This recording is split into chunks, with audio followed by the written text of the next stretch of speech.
Assalamualaikum warahmatullahi wabarakatuh. Innal hamdalillah nahmaduhu wa nasta'inuhu wa nastaghfiruh wa na'udzu billahi min shururi anfusina wa min sayyiati a'malina may yahdihillahu fala mudilla lahu wa may yudlil fala hadiya lahu.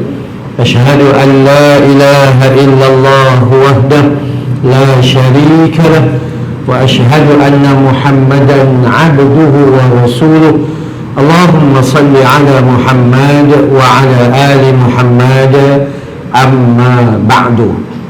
Boleh tak tuan-tuan kalau saya jemput tuan-tuan lebih rapat dengan saya, boleh? Kita duduk rapat-rapat sikit insya-Allah. Moga Allah perkukuhkan kedudukan Islam bermula di rumah Allah Subhanahu wa taala. Yang rasa dia duduk jauh, sila ke hadapan, kita duduk rapat-rapat insya-Allah. Kita buat yang terbaik untuk diri kita, sebab besok belum tentu kita dapat hidup dan masih belum tentu kita dapat duduk dalam taman syurga Allah Subhanahu wa taala. So kita buatlah yang terbaik untuk diri kita, bukan untuk orang lain. Sila. Orang perempuan minta maaf kalau saya tak jemput. Mau penuh depan ni kan. Baik, pertama sekali jutaan terima kasih kepada seluruh pentadbir, pengurusan surau yang sudi menjemput. Terima kasih juga Tuan Syekh. Ni kan, ni Tuan Syekh itu kan ya. Baik, atas kesudian bersama-sama pada malam ini. Alhamdulillah, perjalanan saya dan isteri saya, ada isteri saya kat belakang tu, lambat sikit sebab pusing cari parking. Tadi parking susah sikit kat tepi jalan. Lepas tu tanah ada cantik tapi lompak pula gitu gini, hujan pula dan sebagainya kan. Dia biasalah gitu. Tapi syukur Allah SWT bagi perjalanan yang baik. Malam tadi saya di Melaka, ceramah di Melaka. Pagi tadi juga subuh ceramah di Melaka. Alhamdulillah perjalanan Allah mudahkan. Elok juga raya Cina ni, jadi highway tu kurang dah. Highway tu kurang, Alhamdulillah. Baik, pada malam ini insya-Allah, sebelum kita mula, nak cerita dulu. Nama saya Amran bin Yusuf. Dalam IC ada Cik kat depan, Cik Amran bin Mat Yusuf. Nombor IC 700517025671. Umur 54 tahun. Kalau sampai bulan 5 ni cukup 54. Sekarang tak cukup lagi dah. Itu. Lahir di Bukit Selambau, Kuala Ketil, Sungai Petani, Kedah. Dibesarkan di sekolah rendah. Apa Kedah ke? Okey, saya dibesarkan di sekolah rendah di kampung. Kemudian keluar belajar berasrama di Sekolah Menengah Kebangsaan Agama Al-Masyhur Pulau Pinang. Ya, banyaklah remaja di Pulau Pinang, dan kemudian berhijrah belajar sikit. Kalau tuan-tuan panggil saya untuk datang mengajar, saya tak layak. Kalau nak datang mengajar, panggil Datuk Mufti. Tapi kalau sekadar untuk kongsi ilmu, boleh. Kerana Nabi pesan, balighu anni walau ayat, sampaikanlah daripadaku walaupun cuma satu ayat. Selagi satu ayat itu panduannya Al-Quran, hujahnya hadis yang sahih, satu ayat itu pun cukup, boleh menentukan arah kita sama ada pahala maupun dosa. Ya, baik. Saya Alhamdulillah Allah izinkan tinggal di Prima Beruntung, Bukit Beruntung, Selangor. Bukit Beruntung, 26 tahun tinggal di Bukit Beruntung, tak pernah rugi. Kerana Bukit Beruntung sangat memberi keberuntungan. Alhamdulillah, beruntung betul. Dulu kami beli rumah 180,000. Rumah teres 2 tingkat, 20 kali 70, ada halaman depan dan belakang, murah. Sekarang orang beli 480,000. Rumah yang baru naik semua setengah juta. Dan rumah teres sewanya 1,500 hingga 2,000. Rumah flat 700 ringgit. Maka begitulah penatnya manusia duduk di atas muka bumi Allah Ta'ala. Manusia kalau dia nak rehat, elok mati je. Ya. Kalau nak rehat duduk atas muka bumi Allah, elok pencet dia jawatan sebagai manusia. Tapi kalau dia nak bersusah payah, inilah tempatnya untuk cari sebanyak mungkin, kirim terus ke dalam syurga Allah Subhanahu wa ta'ala. InsyaAllah. Baik, kita sempena kepada Isra' wal Mi'raj lah. Saya sempena pada Isra' wal Mi'raj. Pertama sekali, Isra' wal Mi'raj itu bukanlah tarikhnya 27 Rejab tu, bukan. Yes, selalu kita sambut 27 Rejab. Tapi kalau kita buka di dalam kitab Ar-Rahiqul Makhtum, Syekh Safiur Rahman Al-Mubarakfuri menggariskan ada 6 pandangan para ulama yang berlainan waktu dan tarikh, dan tidak ada satu pun daripada 6 itu yang mengatakan aku yang paling betul. Tak ada. Semuanya tidak mengaku aku yang betul. Dan last, jumhur ulama mengatakan tak ada siapa pun yang mengetahui bilakah kejadian benar-benar berlaku. Tak ada. Memang tak ada. Tak ada hadis yang sahih yang menceritakan perkara tersebut. Tapi bila ada pandangan-pandangan gitu, kita ikut je lah mana-mana tarikh. So, Isra' wal Mi'raj tarikhnya tak penting. Ceritanya itu dijadikan penghayatan, itu paling penting.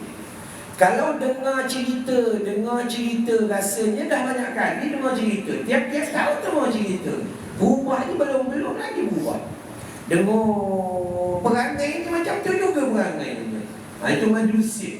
Kan ya? Jadi malam ni kita nak ambil cerita sikit, tapi nak ambil penghayatan. Tuan-tuan, kalau nak belajar ilmu, puan-puan di belakang, kalau nak belajar ilmu, ilmu itu bukan hanya diletakkan di akal fikiran. Ilmu kalau diletakkan di akal, itu dipanggil tahu atau pengetahuan. Tapi ilmu harus dilanjutkan kepada hati, dan bila sampai kepada hati dipanggil sedar atau kesedaran. Orang yang sedar dia akan berubah, tapi orang yang tahu belum tentu berubah. Ramai orang Islam, dia Islam dan dia tahu kena solat 5 waktu. Ada yang tak solat lagi, ada yang solat 1 dan 2 je, ada yang solat ikut mood. Kalau mood dengan mat tak ada. Gitu. Ada yang solat Jumaat dia tunggu hari kali ketiga baru dia datang. Itu maksudnya dia tahu tak? Dia tahu tapi dia belum sedar. Ada orang perempuan yang umurnya udah 68, dia tahu perempuan kena tutup aurat. Nah, 68 sanggulnya 3 kaki. Jauh kan? Sanggulnya itu 3 kaki. Bayangkan, tahu tak kena tutup aurat? Tahu. Berubah tak? Tak. Kenapa? Sebab dia sekadar tahu tapi dia tidak sedar. Jadi kesedaran adalah soal paling penting dalam hidup kita. Kenapa datang masjid? Sedar. Apa maksud sedar? Ya Allah, dah tua. Kan dah tua, 60, 70. Sekali cek kencing manis 28. Bukan 8, 28. Cek darah tinggi 210. Bengkak kaki, gaut, mengesot. Ni asma. Spray. Itu putri ni nak kahwin lagi. Iya, kadang-kadang lupa diri betul. Tu manusia. Maka sebab itu jom ambil pedoman, jom hayati penceritaan Isra' wal Mi'raj, terima di minda, bawa ke dalam hati, insya-Allah kita akan berubah. Okey? Dalam Al-Quranul Karim cerita tentang Isra' wal Mi'raj, satu-satu ayat yang paling lengkap. Ada ayat lain yang ada tambahan-tambahan, tapi ayat yang paling lengkap adalah surah Al-Isra', surah 17 ayat 1. Semua orang tahu. Tapi 80 tahun dah kita sambut Isra' Mi'raj, belum hafal-hafal walaupun cuma satu ayat. Allah kata subhanalladzi asra bi'abdihi laila minal masjidil haram ilal masjidil aqsa alladhi barakna hawla linuriyahu min ayatina innahu huwas sami'ul basir. Sadaqallahul azim. Maha suci Allah yang telah memperjalankan hambanya pada satu malam, yakni dari Masjidil Haram kepada Masjidil Aqsa, dan kami berkati perjalanannya untuk kami buka pandangan hamba kami, yakni Nabi, untuk melihat sebahagian besar daripada kebesarannya Allah Ta'ala. Innahu huwas sami'ul basir. Allah itu maha mengetahui, yakni mendengar dan melihat. Surah Al-Isra, surah 17 ayat 1. Baik. Dalam umur kita sudah 70, 80, sambut katalah dia umur 75, buang 15 tahun sebab belum akil balik. Buang 15 tahun belum akil balik, maksudnya tinggal 60 tahun, tiap-tiap tahun sambut Isra wal Mi'raj. Satu ayat belum dihafal-hafal. Kadang-kadang cek, kenapa aku belum hafal Quran sedangkan lagu Hindustan aku hafal. Oh gitu ya, sungguh. Ya Allah, kita tidur umur 72, tidur udah 72 tahun, bangun tidur 72 tahun, doa tidur dan doa bangun tidur belum hafal. Apa yang kita buat dalam hidup kita? Contoh, saya suka bawa hal ini untuk kita. Ya Allah, apa yang aku buat? Allah kasih pada aku 3 buah kereta mewah contohnya, 3 biji rumah, 1 duduk, 2 jadi homestay, 3 bini, duit 300,000, macam-macam segala macam 3. Rupa-rupanya doa tidur belum hafal. Siapa yang belajar untuk dirinya, yes, dia akan dapat. Tapi kalau orang yang lalai, kata ulama, kelalaian adalah jenayah paling besar dalam kehidupan seseorang manusia. Udah 65 tahun, patut datang sini minta laluan, nak azan sebab suaranya sedap. Tiba-tiba 65 tahun masuk kilauan emas. Ini apa cerita? Iya sungguh. Umur 40, 45 patut kita dah belajar mendekatkan diri kita dengan masjid, masuk gegar berganza. Itu manusia kelalaian. Jadi kadang-kadang ya Allah, dalam umur yang dipinjamkan oleh Allah Subhanahu wa taala, kadang-kadang kita tidak berusaha untuk memastikan hari ini lebih baik dari semalam. Ya itu ya. Ini peringatan awal, belum start lagi semalam ini. Ini peringatan awal supaya kita faham, Okey, baik. Dalam Al-Quran atau dalam hadis yang sahih, sama ada dia riwayat Imam Bukhari, sama ada dia riwayat Imam Muslim, banyak hadis sahih yang clear cerita tentang perjalanan yang Nabi SAW. Dan semua itu ada hadis yang sahih. Tetapi hati-hati, di dalam peristiwa ini ada juga rupanya hadis yang dhaif, hadis yang lemah, dhaifun jiddan, terlalu lemah, malah palsu, maudhu'. Itu jangan percaya. Oh, dalam perjalanan Nabi tiba-tiba nampak dengan seorang perempuan tua yang udah bongkok sabun, dah berapa sabun dia bongkok, dipakaikan rantai yang cantik-cantik. Maka itu adalah gambaran dunia yang tua tapi memukau. Itu hadisnya maudhu', palsu, haram meyakininya, haram menyampaikan kepada orang lain.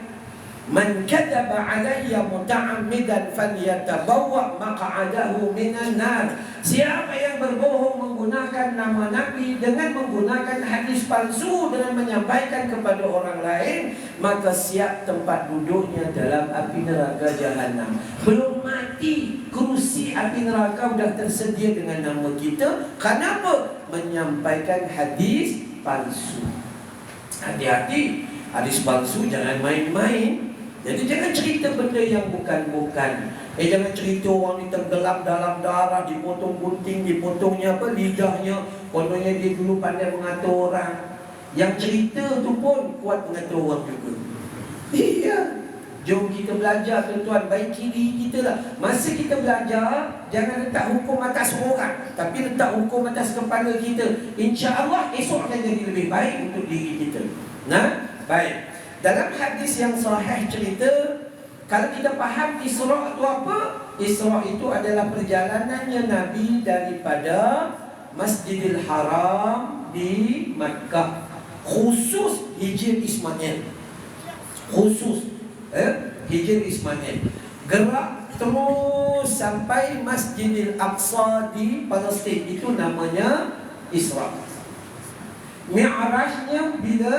Mi'rajnya adalah bermula daripada Masjidil Aqsa di Palestin, naik ke langit dunia Baitul Izzah. Langit pertama jumpa Nabi Adam, langit kedua jumpa Nabi Isa dan Nabi Yahya, langit ketiga jumpa Nabi Yusuf, langit keempat jumpa Nabi Idris, langit kelima jumpa Nabi Harun, langit keenam jumpa Nabi Musa, langit ketujuh jumpa Nabi Ibrahim. Terus melangkaui Baitul Ma'mur sehinggalah sampai ke Sidratul Muntaha dan kembali balik ke Makkah sempat solat subuh. Jadi perjalanannya itu selepas solat Isya dan kembali sebelum solat subuh, separuh malam. Separuh malam ya. Maka sebagai orang yang mengaku beriman, sifat kita bila melihat kejadian ini, bila termaktub dalam Quran dan Sunnah, maka jelas kita qalu sami'na wa ata'na. Kami dengar, kami taat. Tak nak jadi qalu sami'na wa asayna. Kami dengar tapi kami ingkar. Itu golongan Abu Jahal dan pengikut-pengikutnya. Jadi jelas peristiwa ini adalah satu mukjizat yang Allah anugerahkan kepada Nabi. Ketika Nabi selesai solat Isya di Masjidil Haram, apa jadi? Nabi beristirahat berhampiran dengan kawasan Hijr Ismail, dan pada ketika itulah datang malaikat, lalu berlakulah pembedahan dada Nabi. Ini juga sahih. Ini juga sahih. Jangan tanya bedah pakai apa ya? Kan ubat bius pun tak ada. Itu manusia kadang-kadang. Ayat itu Allah menguruskan kita. Allah kata subhanalladzi asra bi'abdihi. Maha suci Allah yang memperjalankan hambanya, bukan hambanya berjalan sendiri. Jadi apabila Allah yang menguruskan perjalanan, maka innama amruhu idza arada syai'an ay yaqula lahu kun fayakun. Udah. Itulah kebesaran kekuasaan Allah Subhanahu wa taala. Maka berlaku bedah dada Nabi, itu sahih hadisnya. Dibedah dada Nabi, dibelahlah, lalu diangkat jantung hati Nabi, dikeluarkan, lalu dibasuh dan dicuci dengan air zam-zam, dan diletakkan mas keimanan lah, maksudnya begitu begini. Maka kemudian dikembalikan. Apa yang kita harus belajar pada malam ini? Yang pertama, setiap urusan duniawi dan ukhrawi, maka mula dengan niat lillahi ta'ala. Bersih dulu hati. Jangan datang masjid kerana kita itu saja-saja nak datang begitu. Bukan. Kita datang kerana Allah Subhanahu wa ta'ala. Setiap kali di dalam doa iftitah, inna salati wa nusuki wa mahyaya wa mamati lillahi rabbil alamin. Inna salati, salatku, wa nusuki, segala ibadahku, lagi apa? Wa mahyaya, hidup, wa mamati, dan matiku. Untuk siapa? Allah Subhanahu wa ta'ala. Jadi poin pertama dalam umur yang kita ada ni, cek keikhlasan kita. Jangan cek keikhlasan orang. Dan ketika kita buat, tak perlu sebut ikhlas. Ambil ikhlas ni tak payah sebut. Ambil je, ikhlas tu tak ikhlas lah tu. Ambil je. Bila orang bagi, terima je. Bila kita nak bagi je. Dan bagi yang paling baik adalah disembunyikan. Itu paling utama.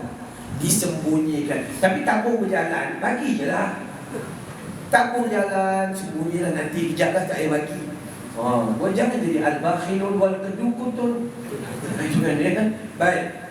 Jadi hakikatnya bila nak solat ke, nak itu ke, nak ini ke, maka ibadah kita selalu di hujungnya kita sebut lillahi ta'ala. Udah, selesai perkaranya. Awak kata, tuan-tuan, siapa yang baca kitab Riyadhus Salihin? Surau ni ada pengajian kitab Riyadhus Salihin tak? Kalau tak ada, cari guru-guru datang mengajar. Itu sangat baik, kitab Riyadhus Salihin. Ataupun paling kurang kitab Arba'in An-Nawawi hadis 40. Dalam kitab Riyadhus Salihin ada satu bab berhubung dengan niat. Orang beramal tapi niatnya rosak, digambarkan dalam beberapa hadis. Kitab ini ditulis oleh Muhyiddin Abu Zakaria Yahya bin Saraf bin Muri bin Hasan bin Husain An-Nawawi rahimahullahu ta'ala anhu. Imam Nawawi sebahagian ulama kata mati 45, sebahagian ulama kata 48. Kita katalah 48. Saya dah 54, belum mati-mati. Imam Nawawi mati 48. Belajar mengajar, mati tak sempat menikah. Kita menikah, mati tak sempat belajar. Sampai tua bodoh. Iya. Kadang-kadang isteri tanya hukum haid pun dia macam keliru. Isteri haid udah 21 hari.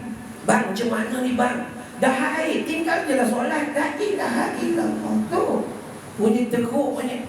Tu ada cucu 13 lah tu. Tu manusia. Al-Imam Nawawi dia sebut dalam kitab itu satu bahagian tentang niat. Ada 3 golongan manusia yang beramal soleh tapi masuk neraka. Golongan pertama, jom kita belajar kejap. Ini berhubung dengan hati. Ni Hindustan kata dil to pagal hai, dil divana hai, dil to pagal hai, dil divana hai. Faham? Hati boleh jadi gila, dil to pagal. Hati boleh jadi rosak dan binasa. Tapi zahir nampak cantik. Zahirnya huda, pakai jubah, beli di Madinah, pakai serban, beli di Mekah. Tapi hatinya busuk, Tuhan saja yang tahu. Iya, hanya kita dan Allah saja mengetahui niat kita. Apa jadi? Ada orang yang mati dalam keadaan dia berperang di jalan Allah, syuhada. Ketika dia mati di dunia berperang menentang tentera-tentera kafir, maka ketika dia dibangunkan di mahsyar pada hari yub'atsun, pada hari kebangkitan, Allah tanya kepada syuhada, wahai syuhada, telah kami beri pinjam kepadamu kependekaran, kehulu balangan, ke apa lagi lah, kepandaian berperang. Apa yang kamu lakukan dengan nikmat tersebut? Aku, kata syuhada, aku berperang di jalanmu menentang tentera kafir dan itu dan ini, dan aku betul-betul mengharapkan redha-Mu ya Allah. Allah kata, kadzabta, kamu pembohong, kamu berdusta. Ketika kamu keluar berperang, kamu semata harapkan harta rampasan daripada pihak musuh. Kamu mengharapkan daripada pangkat meja naik full kena. Contohnya kan, mengharapkan dunia, dan semua itu telah kamu miliki di dunia. Akhirat Allah hempas wajahnya, lalu diseret dan dicampak ke dalam an-naru jahannam. Wal'iyadu billahi. Itu orang mati syahid. Kita nak mati syahid macam mana? Umur 75, saf pertama pun tak nak duduk. Abdullah ibn Umar, anak Sayyidina Umar, dan Sayyidina Ali, umur 14 tahun, minta dengan Nabi, ya Rasulullah, tolong benarkan kami keluar berperang menentang tentera kafir, dan mohon kami mau duduk di saf perang yang pertama. Saf yang pertama perang. Umur 14 tahun. Nabi kata, lah, balik jaga ayah dan ibumu. Tahun depan umur 15, minta lagi, ya Rasulullah, kami mau pergi berperang dan duduk di saf yang pertama. Rasulullah kata, silakan. Umur 15 tahun, saf pertama perang. Kita umur 75, saf pertama solat pun tak teringin nak duduk. Dah tua lagi bangka, tapi masih tenang di belakang. Tak bacakah hadis Nabi? Nabi kata, barang siapa yang mengetahui besarnya berada di saf yang pertama, maka mereka akan mendatanginya walaupun dalam keadaan merangkak-rangkak. Kita belum merangkak, gaunnya okey lagi, tapi relax berada di saf belakang. Maka itu kerugian besar bukan orang lain, tapi kerugian bagi diri kita sendiri. Nah, jadi orang yang mati syahid ini masuk neraka. Iya, amalnya, iya ada amal tapi neraka. Golongan kedua siapa? Qari dan qari'ah. Hati-hati orang-orang yang digelar qari dan qari'ah, yang letak tangan begini, yang letak tangan begini, yang letak tangan begini, semua tu. Qari dan qari'ah termaktub dalam hadis. Ketika mereka mati, Allah tanya mereka, wahai qari dan qari'ah, lelaki dan perempuan, telah kami beri kepadamu kehebatan penguasaan Al-Quran, punya suara yang lunak, kan begitu dan begini. Apa yang kamu lakukan? Kami mengajar Al-Quran, kami belajar Al-Quran, kami masuk pertandingan, kami buat itu dan ini, dan kami benar-benar mengharapkan redha-Mu ya Allah. Allah kata, kamu masuk pertandingan betul-betul mengharapkan kemenangan dan pujian agar kamu digelarkan orang yang punya suara sedap, dan kamu sudah memilikinya, dapat johan, dapat naik johan, dapat sagu hati. Allah lepas wajahnya, lalu Allah campaknya dalam api neraka jahanam. Tu orang baca Quran, tambah kita yang baca handphone saja, apa dapat? Baca handphone saja kan. Kita kadang-kadang umur 70, handphone sampai 2. Kalau nak kata pengurusi surau, bukan. Kejap ambil ni tolak, kejap ambil ni tolak, kejap ambil ni tolak. Sibuk betul. Handphone tu tolong kurang sikit. Handphone sedang curi umur kita. Tengok. Habis setengah jam. Tengok, habis setengah jam lagi. Umur kita makin pendek. Rugi. Tambah ketika bersama dengan isteri, tolong tinggal handphone. Bila bercakap dengan isteri, tolong tinggal. Sebab esok lusa belum tentu dia ada di sisi kita lagi. Ada kemungkinan esok dia tak ada dah. Masa tu barulah kita kata, ya Allah, isteri aku begini. Atau seronok bini mati. Kan dia contoh lah. Tak tahu lah. Ni, maka jangan tuan-tuan, kita tak mau salahkan Yahudi, tak mau salahkan orang Barat. Yang salah ni kita sebenarnya. Handphone tu bagus, yang kita menjahanamkan diri kita kepada tu. Kenapa? Orang Barat buat handphone tapi boleh meniaga berjuta-juta. Kan ya? Apa sama? Khairul Amin yang buat sambal minyak tu kan ya. Dia guna handphone juga. Dalam masa beberapa saat ni berjuta-juta untungnya, itu bagus lah. Tapi kita beli handphone buat benda bukan. Malah saya pernah jumpa seorang lelaki atuk yang ada 8 cucu, umur 75 tahun, tiap-tiap hari menonton video lucah di handphone. Wal'iyadu billahi min dzalik. Coba bayangkan ketika menonton, calon bini, calon kata mati. Macam mana nak jawab dengan Allah Subhanahu Wa Taala? Yang muda pun sama. Handphone ni tuan-tuan, kalau kita belajar betul-betul, saya selalu fikir dan tengok, mula-mula tak ada telefon, semua okey. Kita yang duduk di Kelang ni, Sungai Udang ni kan, ada saudara kita di Kemuning, apa nama? Kemunting, Taipei. Kalaulah kita nak panggil kenduri, sanggup kita terus naik bas yang berhenti tu, kadang-kadang kena tahan dengan komunis lagi. Sanggup pergi rumah adik kita di Kemunting, Taipei. Sanggup. Masa tu kenapa? Handphone tak ada. Nak pergi tu bawa segala macam, penuh bas, sampai orang pun tak boleh duduk. Tu kan, macam-macam dia bawa, dengan pisang, dengan ubi, segala macam. Seronok nak jumpa adik dia di kamunting. Dia nak jemput kenduri je sebab anak dia nak kahwin. Kadang orang yang lah berada sikit masa tu, dia pakai Nissan 120Y atau 130Y contohnya kan, atau Opel, lebih kurang macam tu. Itu je. Tak lama selepas itu, tiba-tiba ada handphone. Bukan handphone, telefon yang letak kat telinga satu, yang pusing kat sini satu. Masa tu anak nombor 2 kahwin, tak pergi dah ke Ponting. Halo adik, ni bulan 12, apa anak buah kau nak menikah, datang kan? Kenapa tak datang rumah? Sekarang sibuk, dah boleh dah. Sebab dah ada telefon. So telefon membunuh sebuah pertemuan. Lebih buruk hari ni ada handphone. Handphone lagi dahsyat. Saya terima telefon ni, terima jemputan, terima kad aja. Kita tempah kad satu je, ambil gambar cukup. Tak payah tempah 1000. Membazir. Dan tempah tu satu je. Sampai dekat saya, lalu saya pun tengok tulisan gitu. Kadang salah pun dia tak bagi. Tengok, saya buka jadual saya. Oh, boleh pergi, boleh pergi. Saya jawab pun tak ada bunyi.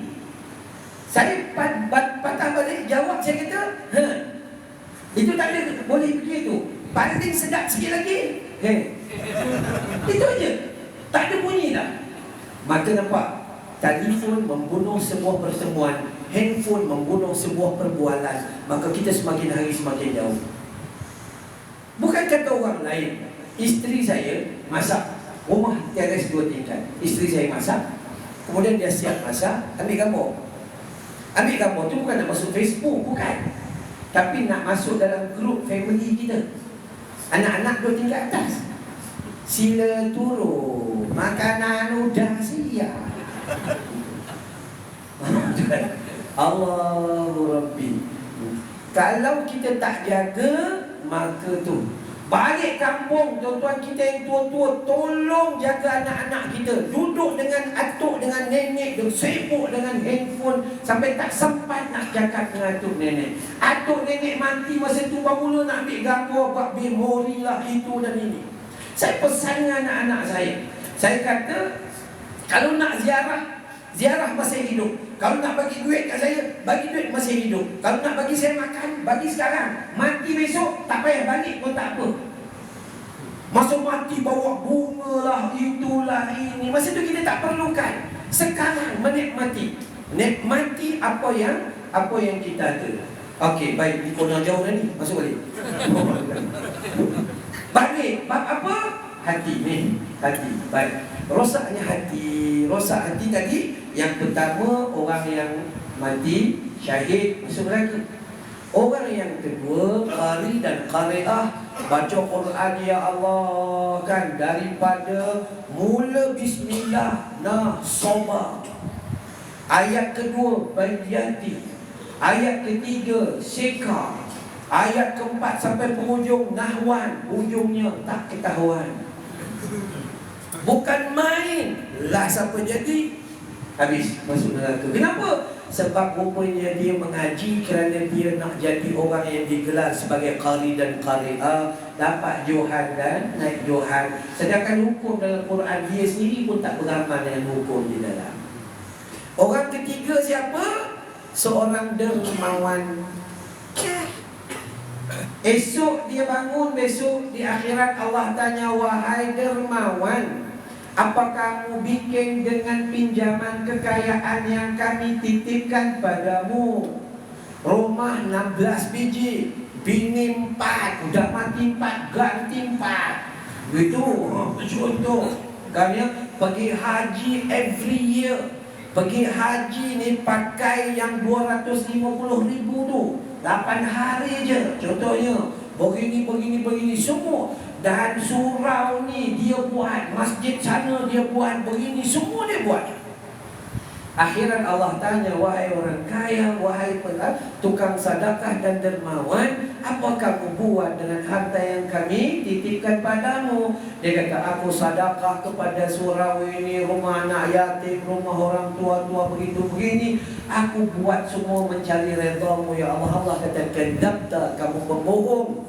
Kamu buat kerana mau digelar sebagai dermawan, dan kamu dah dipuji. Ketika derma kerusimu dah ditulis namamu, Terhaji sekian. 6 kali pergi haji Mustafa bin Abdul Rahman. 6 kali pergi haji. Tulis masukkan situ. Dan akhirnya sia-sia dia punya akhirnya masuk neraka. Masuk neraka dalam amal. So 3 golongan tersebut. Ada hadis yang sahih.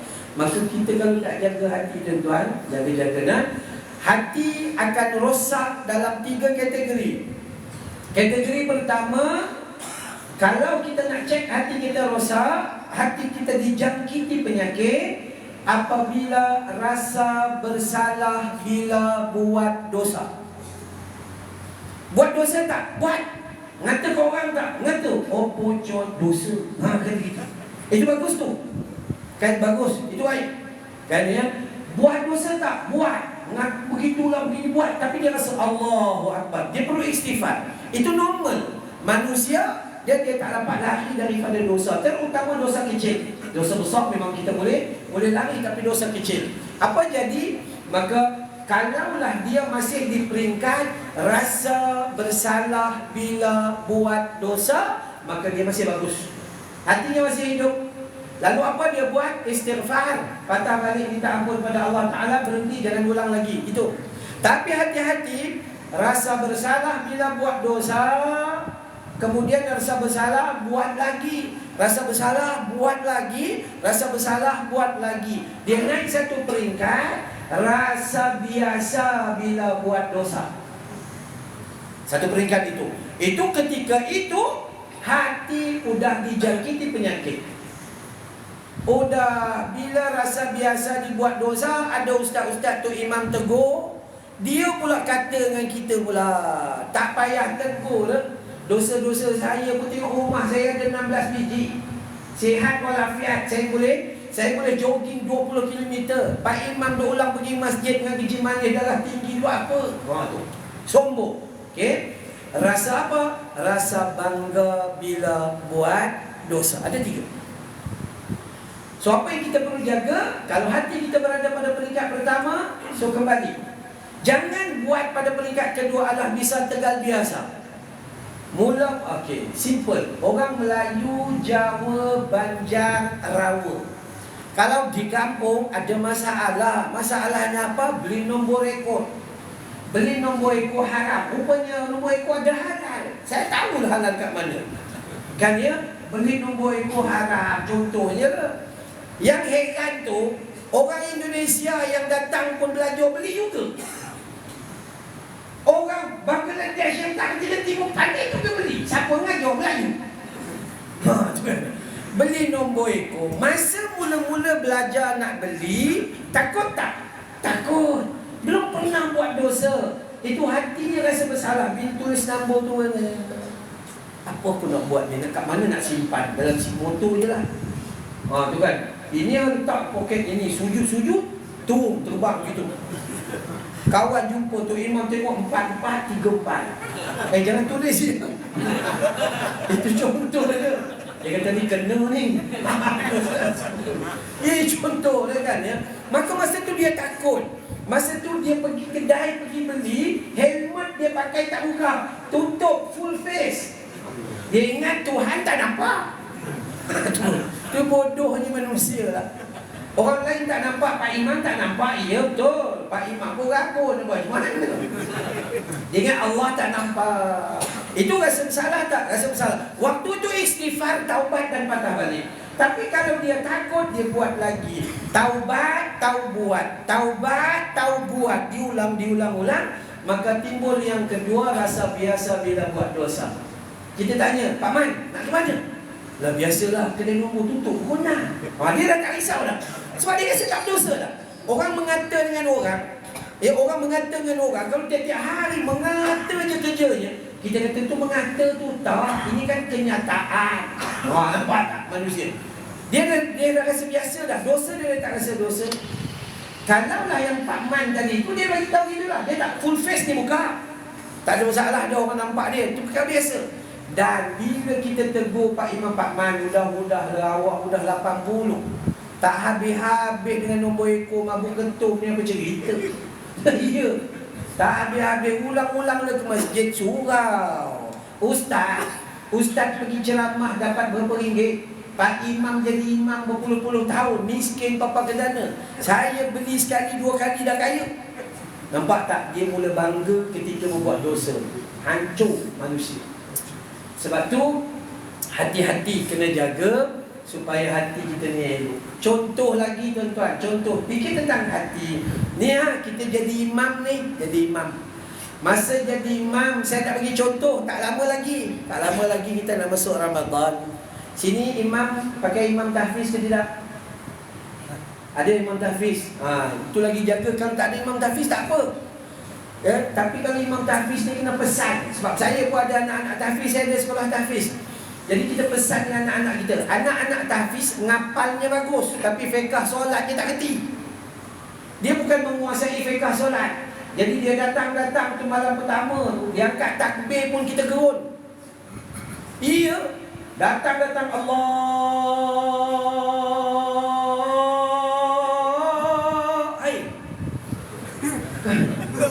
Azan ni 3 ke? Kita angkat-angkat tunggu tak turun-turun ni. Kalau tuan-tuan pernah tengok sekolah tahfiz, anak-anak tahfiz, guru-gurunya pun sama, dia tak memahami sunnah. Sunnahnya adalah mengangkat takbir hanya 2 harakat. Allahu Akbar. Saya selalu tegur anak-anak saya. Ya, guru-guru tahfiz tolong bagi perhatian. Ini doa Allah. Kenapa? Sebab kita orang Melayu dia selalu fikir sahaja aku. Lepas tu ustaz tu berkata bukan sahaja, sengaja aku. Udah. Tak turun-turun tu yang duk cari tu. Itu yang jadi masalah kita. Bismillah aja risau kita. Bismillahirrahmanirrahim. Kan ya, man arid li sukun. Patut man arid sukun 6, dia buat 66. Ya Allah. Azan kita terus. Okey, boleh, no problem, boleh. Okey. Jadi bila tu malam pertama dia hantam 1 juzuk. Bergegar ke mana lutut makmum. Surau dan masjid Ramadan ada 2 jamaah. Jamaah pertama yang biasa 3-4 saf. Yang ramai sampai keluar tu jemaah luar biasa. Setahun dah huyuk tak datang-datang. Tiba-tiba timbul balik. Maka handle dan tackle mereka dengan cara yang baik.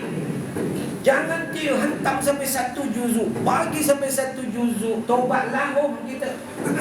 Ya, kena 1 malam pertama, esok cuba sekali lagi. Doa harap-harap imam lain. Kita duduk belakang, tiba-tiba dia baca, ya Allah semalamnya kena lagi 1 juzuk. Nak berhenti, malu tak sampai hati. Lepas tu more kambing malu. Apa jadi? Terus lagi 1 juzuk. Dan malam ketiga, tiba-tiba jemaah separuh hilang. Masa tu pengurusi surau akan pegang mikrofon. Tuan-tuan dan puan-puan, lihatlah orang kampung kita lemah iman mereka. Pandai pula pengurusi pemerintahan kuat mengata.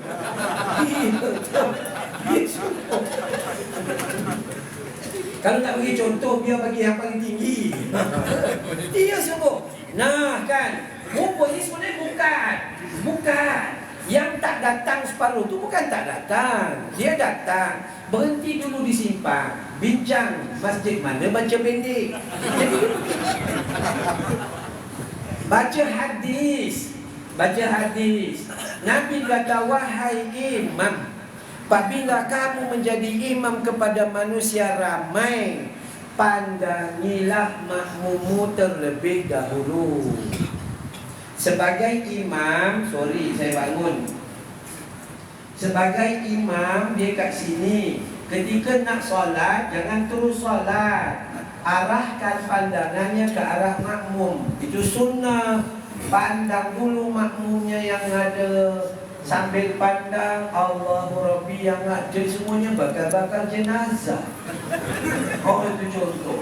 Di sebelah kiri geng kencing manis, yang sebelah sini geng darah tinggi, sebelah sini geng go out, belakang asma. Iya, kata Nabi, tolong mudahkan dan ringkaskan bacaanmu wahai imam. Jangan memberatkan makmummu. Tapi ketika kamu sholat sendirian, maka bacalah panjang mana aja yang kamu suka. Imam kita pula pelik, time jadi imam dibacanya panjang, time seorang inna apaina kan kau. Iya, mana datang tu kekacauan hati. Allahu Akbar, tiba-tiba Bismillahirrahmanirrahim, Yasin. Kita kat belakang dah habis malam ni. Iya, time solat sendiri wal asri aja. Kata Nabi, di belakang kamu wahai imam ada as-saghir, anak-anak kecil ni anak-anak kecil ni. Anak-anak kecil tak boleh solat lama. Allahu Akbar, garu sana, garu sini, anunya pun digaru. Iya, kadang nyembang dengan kawan sebelah, kokos itu tidak ada. Iya, itu biasa, itu fitrah ciptaan manusia bagi anak-anak. Grup yang kedua kata Nabi Al-Kabir, orang yang sudah terlalu tua, yang datang udah nyengik-nyengik, udah pening-pening, dia pun tak boleh solat lama. Dia mengharapkan imam cuma baca idah aja. Kan itu aja. Ini tiba-tiba Imam Al-Baqarah 286 ayat. Yang ketiga ada makmumu ad-dha'ifun, orang yang lemah. Siapa lemah? Kita semua lemah. Bazar Ramadan 19 dorong tak ada masalah. Tiba-tiba solat tarawih, Allah. Iya. Imam solat maghrib asyik sendawa je. Berbuka ke menterdarah. Allah. Bismillahirrahmanirrahim. Allah, yang Pak Imam tu pun lupa. Kecil manis 17. Ya kadang-kadang ya Allah. Ada makmum kamu al-maridun, orang yang sakit. Ramai juga ni, geng-geng ni. Persatuan kaum ada, persatuan darah tinggi ada. Ada makmumu al-hajatun, orang yang ada hajat. Dia nak selepas itu segera nak pergi ambil mak dia di kampung, hantar isterinya ke klinik, ambil anaknya di asrama. Kata Nabi, mudahkan, ringkaskan bacaanmu sesuai dengan makmummu. Awak belajar tahfiz umur 17, makmum 71. Jadi kena faham. Orang yang faham ilmu, tenang aja. Tapi orang yang cuba nak baca panjang, solat tak tenang. Allahu Akbar. Bismillahirrahmanirrahim. Alhamdulillahirabbil alamin arrahmanirrahim. Jadi macam tu, tak tenang. Nabi tak ajar begitu. Nabi ajar riwayat daripada Aisyah. Allahu Akbar. Nabi baca Al-Fatihah tidak disambung ayat. Alhamdulillahirabbil alamin Ar-Rahmanir-Rahim Maliki Yaumiddin. Satu. Biarpun surahnya itu pendek. Tuan-tuan tunggu, tak lama lagi kita akan dapat satu video daripada Jawa Timur. Kan? Dari Jawa Timur, video solat tarawih 23 rakaat 8 menit. Iya. Allahu Akbar. Lalu itu je baca. Bunyi bismillah tiba-tiba waladun. Ingat Al-Quran tu mak bapak dia yang tu. Iya tuan-tuan, ya Allah, kita kadang-kadang tak perasan kita sedang berhadapan dengan Allah Subhanahu wa ta'ala. Maka kalau imam biasa, contoh imam biasa, dia dah tahu dah. Dia dah tahu sebab yang belakang ni semua geng dia. Geng dia ada 3, gimana dapat 3 orang. Jadi dia tahu dah. Akhirnya lembut dia, Bismillahirrahmanirrahim. Qul ya ayyuhal kafirun. Tenang dia. Turun slow. Allahu Akbar. Kenapa slow? Yang di belakang tu gaul. Jadi ambil masa. Itu kaedahnya. Imam yang baik adalah imam yang memahami kedudukan makmumnya, bukan syok sendiri. Itu kita kena faham. Okey? Jadi tak perlu hafal yang panjang. Kalau baca yang panjang bagus. Tapi kalau mengganggu, zaman ini tidak sesuai. Zaman ini manusia besok nak pergi kerja. Ada yang nak masuk kerja pukul 11 hilang. Kita hentam sampai 1-2 juzuk. Allah Rabbi tak. Jadi kita terikat dengan satu tuntutan lain yang memang ada kewajiban di dalamnya, cari rezeki. Maka simple-simple aja itu paling besar. Jadi imam kena bagi perhatian, yakni pandang ke arah makmumnya terlebih dahulu. Okey, boleh faham ke tuan? Imam faham imam. Jadi sungguh. Okey, baik. Jumaat sekarang ni subuh masuk 6.20. Kan 6.20. Kalau saya baru balik hari tu di grid 6.23. Tu kan ya. Cuba bayangkan, awak pagi Jumaat tak payahlah buat bacaan sajadah. Sebab orang nak masuk kerja, yang nak mengajar, yang nak masuk kilang, yang nak itu, benda tu sunat. Tapi yang kerja tu wajib. Harus memahami ilmu, jangan ikut perasaan. Ustaz ni kena buat, udahlah baca pula tu, lihat lenggonya itu panjang. Alif Lam Mim.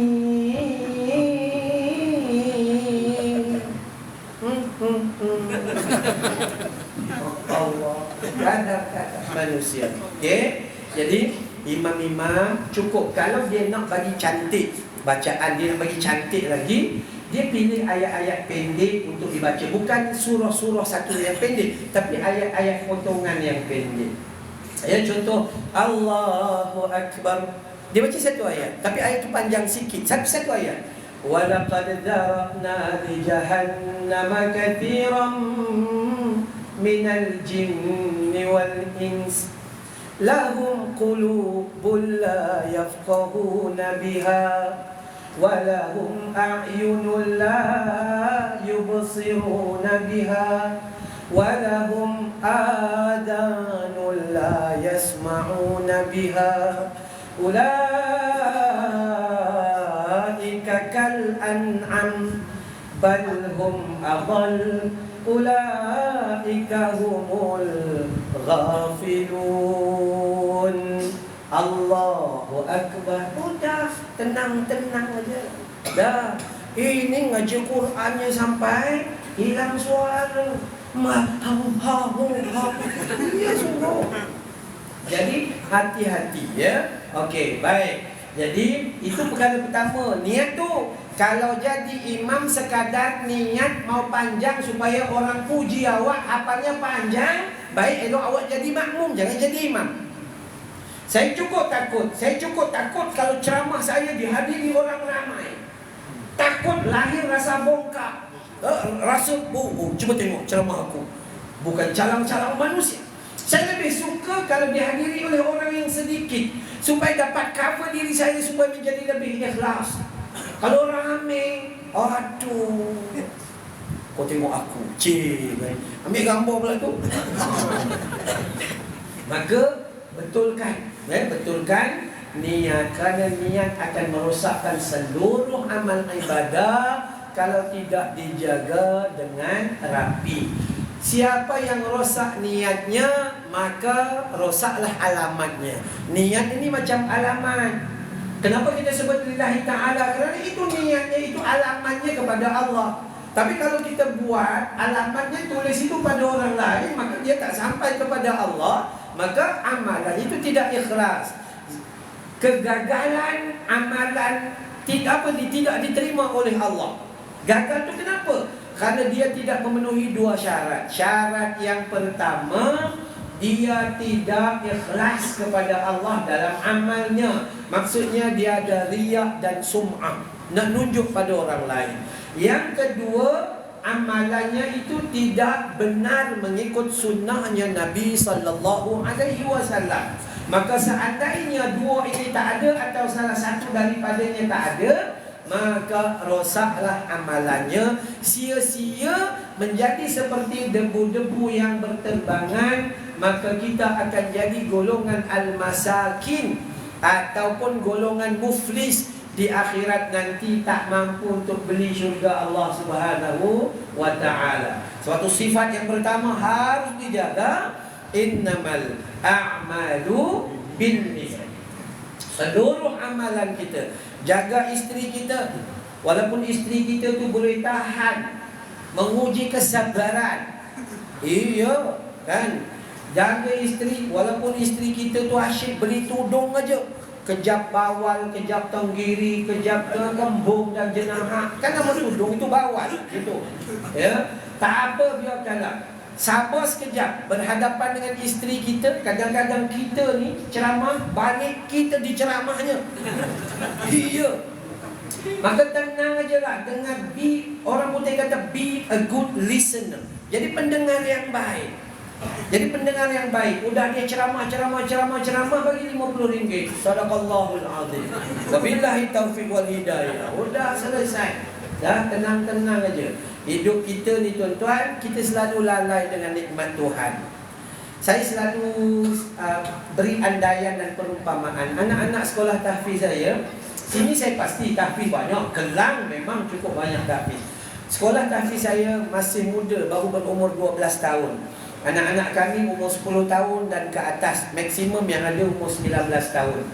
Ada orang tanya kita, Ustaz, boleh tak saya nak dapur diri?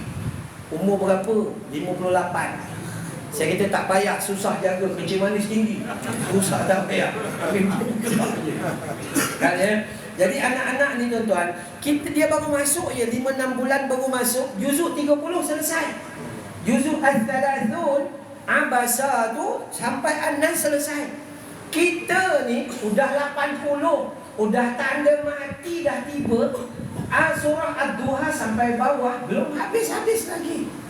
Qul ya ayyuhal kafirun belum jumpa penutup kadang-kadang tu. Iya, wala antum wala ana wala antum wala ana. Sampai cucu tegur, "Atuk, lakum dinukum." Iya. Ya Allah, tapi lagu Hindustan hafal. Tahun 50-an lagu Hindustan ingat sampai sekarang. Bada karo nahi chodo gitu mera saath jahan tum ho wahan mein bhi hu. Sambung. Ya, apa? Ni tahun 85, Khusyar aur gham sehti hai. Hafal. फिर भी ये चुप रहती है. Apa? Ya, ni yang terbaru dah tentu hafal kan ya. Muskurani ki baja tum ho, gungulani ki baja tum ho. Jia jaina jaina jaina wore piare. Boleh masuk rekod tak? Boleh. Iya. Nak bagi tahu kita kenapa lagu Hindustan lekat, kenapa lagu 60-an lekat. Contohnya kan ya, lagu 60-an kenapa lekat?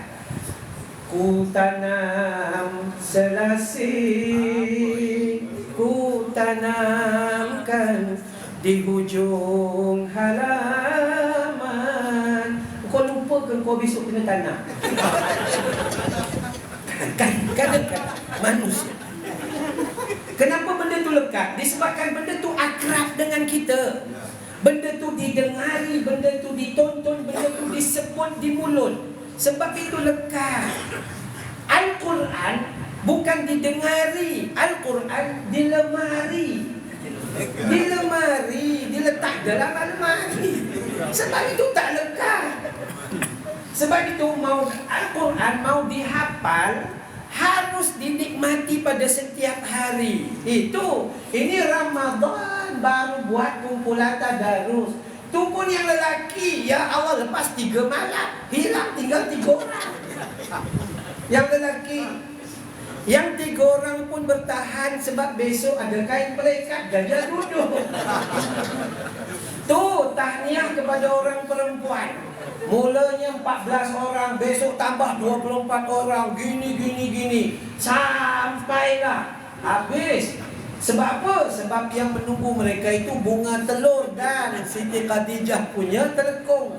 Jadi besar sikit. Orang lelaki tolonglah usaha sikit. Kita orang lelaki, saya puji orang perempuan ngaji Quran ni nun mati bertemu nun mati. Kita tanya akak ni hukum apa ikhfa ustaz? Ini izhar, jangan dengung. Ini idgham mutamasil idgham mutamasil bi ghairi gunna. Ini idgham mutajanisai. Itu tanya kakak. Tiba-tiba suami dah datang, tanya suami dia, "Bang, ni nun mati jumpa ni, nun mati jumpa ni, mati untuk tu tak?" Tak sempat jawab, udah mati.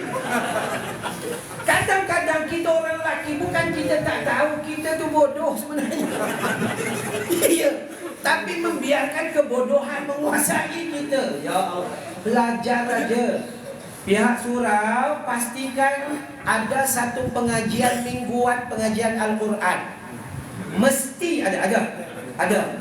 Tapi yang datang tu tak tahu. Yang mengajar, tolong mengajar cara orang tua. Tak perlu tanya nun mati. Tanya apa orang tu dah dekat nak mati. Tak payah tanya. Biar baca bagi betul aja. Ni jumpa nun mati, kalau tak ada batu nisan, dengung. Ya, kalau nun mati ada batu nisan, jangan dengung. Jumpa 99, dengung. 69, jangan dengung. Ustaz, saya ngajar pakcik tu ustaz, sampai berdengung je kerja. Kau biar je lah. Sebab dia belajar pun dah 2 dah. Biar lah. Kan? Jadi kaedahnya begitu. Dan paling tidak kita yang dewasa ni, yang dewasa tambah-tambah umur 60 dan ke atas. Dengar baik-baik. Umur 60 dan ke atas. Nabi kata dalam hadis, Allah tidak akan menerima sebarang alasan daripadamu seandainya kamu diberi umur 60 dan ke atas kemudian mati, dan kemudian Allah kata sempat tak ngaji Quran, tak sempat, Allah tak terima. Sempat pergi masjid, tak sempat, Allah tak terima. Sempat berubah, tak sempat, Allah dah tak terima keuzuran kerana sudah diberi umur yang panjang.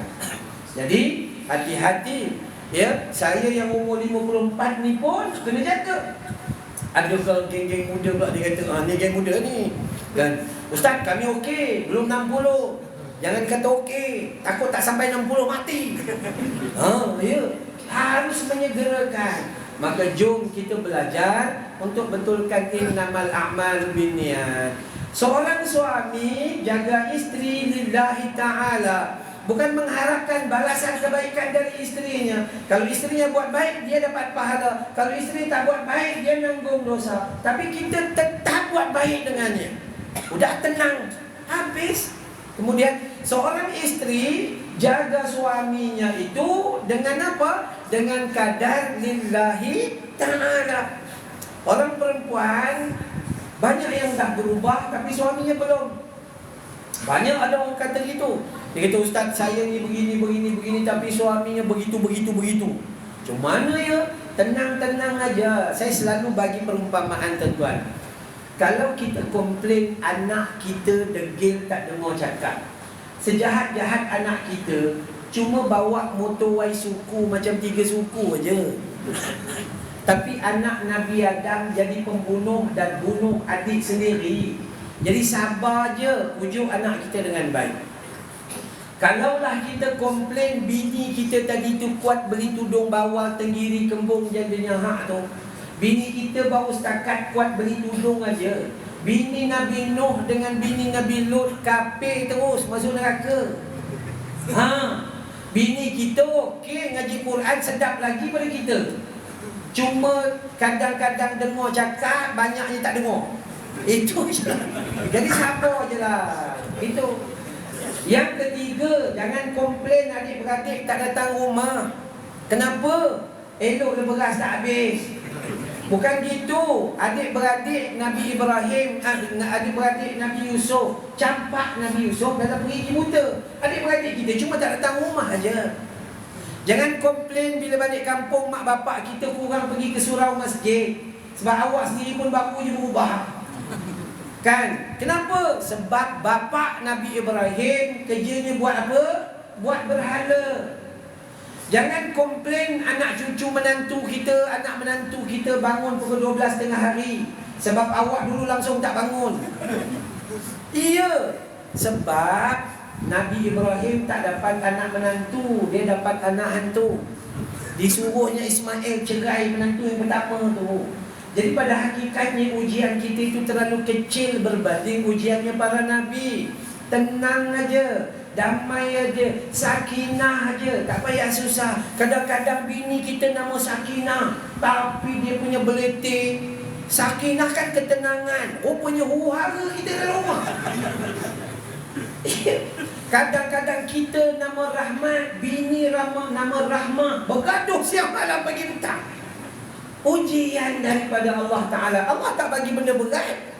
Allah tak bagikan kita jadi miskin. Kita dapat makan 6-7 kali satu hari. Cuma kita dapat bini yang kurang dengar cakap. Orang perempuan kadang-kadang dia elok, dapat suami pula penyamun tarbus. Iya, macam-macam perangai. Jadi tenang dan damai je. Tak besar mana pun, melainkan minta pada Allah. Allah sebut dalam Al-Quran, وَلَنَبْلُوَنَّكُمْ بِشَيْءٍ مِّنَ الْخَوْفِ وَالْجُوعِ وَنَقْصٍ مِّنَ الْأَمْوَالِ وَالْأَنفُسِ وَالثَّمَرَاتِ وَبَشِّرِ الصَّابِرِينَ. Al-Baqarah surah kedua ayat 155. Kata Allah, pada hakikat kehidupan manusia itu didatangi ujian. Al-khawf wal-ju', ketakutan dan juga kelaparan atau kebuluran. Ya, kekurangan harta dan kehilangan jiwa, kematian orang yang kita sayangi. Semua itu kalaulah kita sabar, Allah kata wa basyiris sabirin, kabar gembira kepada orang yang bersabar. Semua itu kesabaran sebuah syurga bagi dia. Dah selesai. Ini baru bab pertama. Kan baru bab 1 ni ada 13 bab. Oh dah cukup 9. Okey, tak, ceramah saya tak lama. Cuma nak tekan benda-benda yang penting. Okey. Okey, baik. Sebelum kita ada beberapa pengumuman ini, tapi last kali kita bagi pengumuman nanti, pengumuman tentang surau. Pertama, tolong betulkan niat lillahi ta'ala dalam segala ibadat kita. Dan kedua, pesanan terakhir. Ceramah saya tak lama, sorry. Ya, pesanan terakhir saya adalah Allah kata subhanalladzi asra bi 'abdihi. Maha suci Allah memperjalankan hambanya. Bukan bi nabi, bukan bi rasuli. Allah tak kata rasul aku, Allah tak kata nabi aku, tapi Allah kata hambaku. Apa tujuan itu? Tujuannya Allah nak bagi tahu kita bahawa hidup kita untuk mencapai kejayaan dan keredaan Allah, belajar untuk jadi hamba kepada Allah Ta'ala. Jangan jadi bos. Apa sifat hamba? Qalu sami'na wa ata'na. Itu sifat hamba. Dengan taat. Itu je sifat hamba. Maka ada ke tidak sifat hamba dalam hidup kita? Ataupun kita ini memang jenis bongkak, takabur dan sombong? Iya. Ni masjid, lalu kita lalu sebelah masjid je. Kadang-kadang lalu sebelah masjid. Sebab tu saya selalu ulang. Tuan-tuan ada masa ayat yang saya baca tadi tu. Walaqad dara'na li jahannama katsiran minal jinni wal ins lahum qulubun la yafqahuna biha wa lahum a'yunun la yubsiruna biha walahum adanun la yasma'una biha ulaika kal an'am bal hum adall ulaika humul ghafilun. Al-A'raf surah ke-7 ayat 179. Di mana-mana saya selalu ingatkan. Sebab ayat ini kalau kita tak dengar dan tak dapat juga, kira teruklah hati kita. Allah kata dalam neraka Jahannam itu paling ramai adalah tergolong dari jin dan manusia. Jin kita tak payah ambil berat, sebab jin bukan anak bini kita, bukan atuk nenek kita. Tak payah ambil mangkuk isi air nang putih nang putih kui cari jin, tak perlu. Tak payah panggil bomo dan ustaz datang rumah cari jin kat rumah. Itu bukan kerja kita, itu kerja gila. Tak payah. Kita yang disuruh adalah cari manusia. Siapa? Kita. Rupanya ada orang yang mati masuk neraka, paling besar adalah kumpulan manusia. Kenapa? Lahum qulubun la yafqahuna biha. Mereka ada hati tapi enggak ada perasaan. 7 Oktober serangan brutal kepada Palestin. Sampai sekarang lebih 30,000 orang mati. Berapa kerat doa yang kita kirim kepada mereka, berapa ringgit duit yang kita kirim kepada mereka, ataupun sampai sekarang belum ada 1 sen yang kita kirim kepada mereka, berbanding jubah dan serban nampak macam air begitu. Ada hati? Ada, tapi hatinya mati. Kedua, lahum walahum a'yunul la yubsiruna biha. Mereka punya mata, rabun tak, tapi mata hati mereka udah lama buta. Lalu sebelah surau orang tengah solat, dia belum solat, breaknya tak makan, terus lagi. Besok lalu break tak elok, besok lalu break tak elok, sampailah yang break eloknya iaitu kereta jenazah. Masalah kita, ada tak pandangan mata? Ada pandangan mata, hati udah buta. Satu lagi golongan, walahum adhanul la yasma'una biha. Mereka punya pendengaran telinga, tapi telinga hati mereka udah lama pekak lagi tuli. Allah memerintahkan panggilan hayya 'alas salat,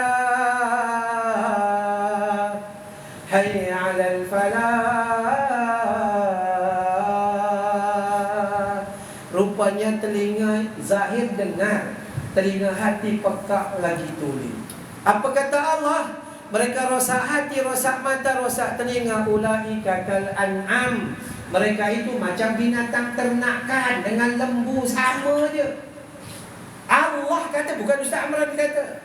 Malah lebih buruk kata Allah, balhum adal. Malah mereka lebih teruk daripada binatang ternakan.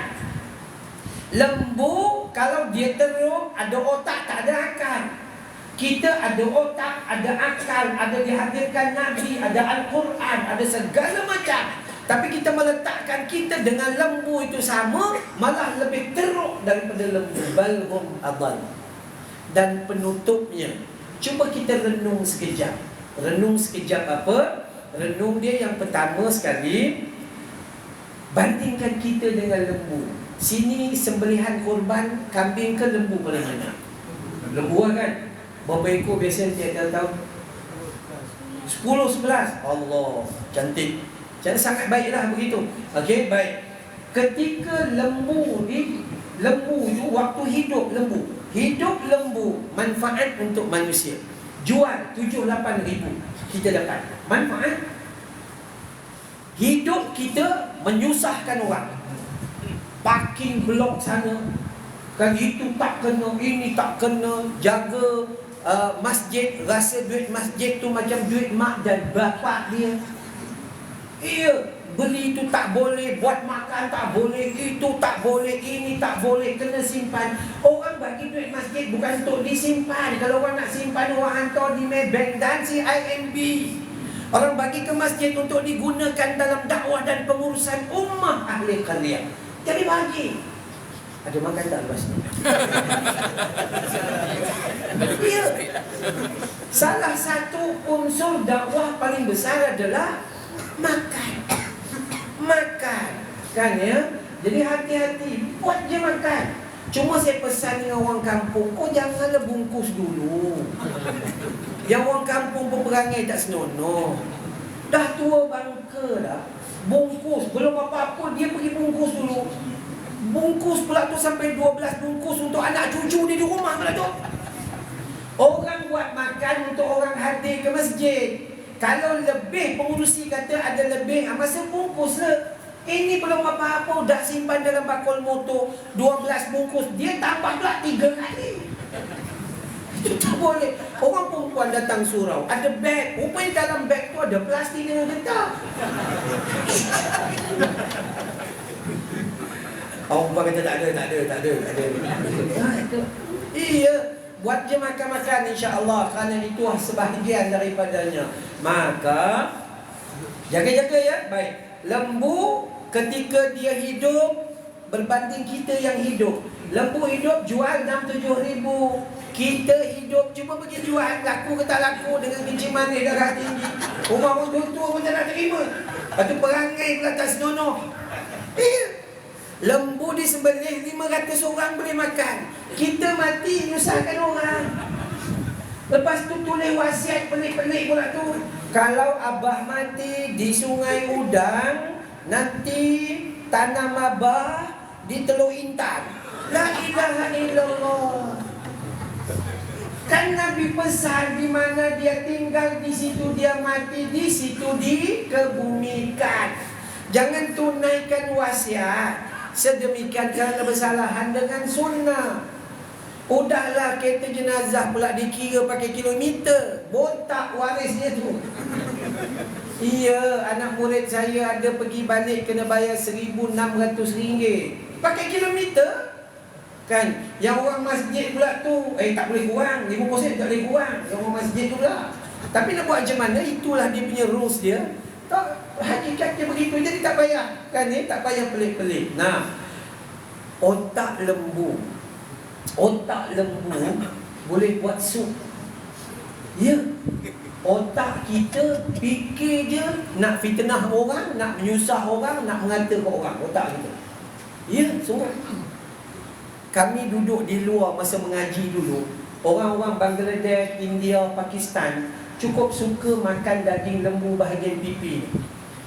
Jemaah sini saya pasti lepas beli bagi Bangladesh kepala. Kan? Cuba buat satu hari kepala tu ambil, bakar kulit dia dengan betul, gosok gigi dia bagi elok-elok apa semua. Buat pressure cooker. Begini. Ni daging bahagian pipi. Muka lembu sedap dimakan dan manfaat bagi manusia. Muka manusia tengok pun meluat. Berangai tak elok. Ya, semua. Dalam perut lembu, apa yang kita tak makan? Tu, usus kecil, usus besar tu, yang pegang tahi tu pun kita makan. Kalau tahi tu boleh goreng, rasa kita goreng. Tapi dah tak boleh. Tu usus tu diambil, dibasuh guna kapur gitu gini apa sebagainya, rebus, cicah air asam, meleleh-leleh air liu. Lembu tengok, ya Allah, ini boleh makannya. Ya. Telur lembu goreng kunyit. Agak-agak telur kita.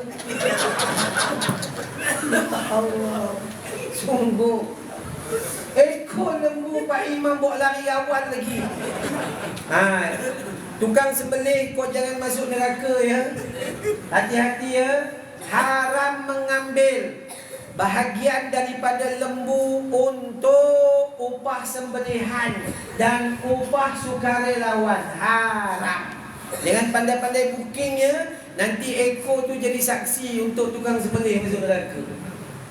Kena belajar sungguh-sungguh hukum fiqh. Ya, jadi kita nak sebut begitu supaya kita tidak meletak diri kita seumpama haiwan, tapi kita meletakkan diri kita itu penuh mulia dengan Allah mengangkat kita sebagai hamba yang mencari redha Allah Subhanahu wa taala. So apa kesimpulan kita? Pertama, ikhlas, dan kedua, tolong bangunkan sifat kehambaan, jangan sombong. Allah panggil solat jemaah dapat 27 kali ganda, pergi je. Ini nyombong, tak payah 27, dapat 1 cukup. Itu manusia. Solat Isyak pahalanya apa? Man sallal Isyak fi jamaah faka'annama qama nisfal lail. Orang yang solat Isyak berjamaah pahala qiyam mulai separuh malam. Esok subuh, wa man shalla subhi fi jama'ah fa ka'annama qama al-laili kulli. Siapa yang solat subuh berjamaah, maka pahala qiyamul lail sepanjang malam. Tu pun nyombong kita. Allah bagi tawaran punya besar, sombong. Bila kita datang, masa ada kempen Jumaat tu, kek subuh umpama Jumaat dia datang. Besoknya royuk. Tak ada dah. Tu perangai kita suka gitu. Majlis Malam Cinta Rasul, 8,000 orang datang. Yang 8,000 orang besok sembahyang subuh belum tentu ada di masjid. Hakikatnya harian kita kepada Allah Subhanahu wa ta'ala. Maka moga-moga lah kita kena sedar diri kita. Khulasah dan kesimpulan, kita tidak dicipta daripada bahan-bahan lain. Jangan sombong, bongkar dan takabur. Kita cuma dicipta dari Mas 916 ke? Tidak. Kita cuma dicipta dari setitis air mani, datang dari tempat pembuangan najis, dari celah kangkang aja. Kenapa bongkar dengan tawaran Allah? Allah panggil hayya ala salat, tak apalah. Betul. Allah panggil solat tahajud, terkejut. Allah suruh sedekah, kita al-bakhilun wal qadukutun. Gitu. Segala macam berlawanan dengan perintah Allah, bongkar lagi takabur kita. Jadi sedar diri, sedar asal usul kita, dari mana kita datang, di bumi siapa yang kita pinjam dan tumpang, dan ke mana bakal kita akan pergi. Wallahu a'lam. 1-2 soalan sebelum saya baca pengumumannya. Kalau ada silakan. Nampak macam faham. Contoh kita jadi imam, kita selalu sebut sholli lillahi ta'ala, baru kita angkat takbir. Boleh ke? Okey, pertama sekali, hadis yang sahih menyebut adalah apabila Nabi solat, kami tidak mendengar apa-apa dari Nabi melainkan Allahu Akbar. Udah. Ada orang baca qul a'udzu birabbin nas, itu ini sebagainya kan. Maka saya tak mau komen yang itu. Tapi saya katakan siapa yang salat harus pegang pada perintah Nabi. Nabi kata sallu kama ra'aitumuni usalli. Salatlah kamu sebagaimana kamu lihat aku salat. Dalam hadis bagaimana Nabi salat? Angkat takbir Allahu Akbar. Udah itu aja. Kenapa? Sebab dia Habibullah, dia manusia paling jujur di hadapan Allah Subhanahu wa taala. Dia yang layak disantuni dan diteladani, bukan orang lain. Maka kalau tanya saya, tidak perlu menyebut sedemikian. Kadang kita pergi diri apa? Kita pun lillahi ta'ala. Contohnya lillahi ta'ala. Awak tak payah bagi tahu ke orang lain yang awak tu buat kerana Allah Ta'ala. Cukup niat awak ikhlas, cukup memadai. Selesai. Dan sebab tu kita kan orang Melayu ada kesilapan juga. Jadi masalah. Sebab apa? Usalli. Orang dah rukuk. Usalli. Dia duduk gitu. Allah tak masuk. Allah tak masuk juga. Allah rasa macam nak lupa kepala. Mengganggu solat orang, mengganggu orang lain. Bahaya. Duduk tahiyat. Sebab dah tanya saya jawab je lah kan ya. Duduk tahiyat. Kita boleh duduk pertama, lipat kaki kiri, punggung berada di atas kaki kiri dan tegakkan kaki kanan. Antara dua sujud boleh, tahiyat awal pun boleh, tahiyat akhir pun boleh, terutama orang yang solat menyusahkan orang. Siapa? Orang yang duduk tahiyat begini, tapi dia menyengit begini, menyusahkan orang. Orang hujung terpaksa menahan begini. Ya Allah. Ya. Kalau awak tak mampu duduk seperti Imam Syafi'i, awak duduk seperti Imam Hanafi. Kalau awak tak mampu duduk seperti Imam Hanafi, duduk seperti Imam Maliki. Tapi saya, kita selalu dalam solat menyusahkan, mudah lagi waktu menyusahkan orang. Dalam solat ni lagi satu, jangan pakai yang ini tak ada dalam hadis. Paling ramai ni dalam masjid, kanan kiri begini duduk, kanan kiri ni semua ni tak ada di dalam hadis Nabi SAW. Ya, dan lebih buruk yang duduk begini. Lagi tak boleh al-iqaq ataupun al-kalbun, duduknya seumpama anjing. Okey, saya selalu buat kursus solat. di Ar-Rawdah dulu kita pernah buat kan ya. Di Ar-Rawdah kita pernah buat. Masjid Bandar Bukit Raja Baru belum buat lagi. Okey. Jadi kita kena faham kedudukan tu. Jadi jawapannya adalah, kalaulah kita betul-betul sayang pada Nabi, ikut je cara. Nabi datang, diri, dia tengok dulu kepada jemaah, tengok dah eloklah jemaah, dia pun Allahu Akbar. Sudah selesai. Aku sayang pada Nabi. Nabi buat gitu, aku buat gitu. Kerana itulah Allah perintah, may yuridillahu bihi khairan yufaqihu fi barang siapa yang mengikuti, mentaati Nabi, maka dia sudah mentaati Allah Subhanahu wa taala. May yuti'ir rasul faqad ata Allah. Simple. Wallahu a'lam. Baik, soalan seterusnya kalau ada. Ya.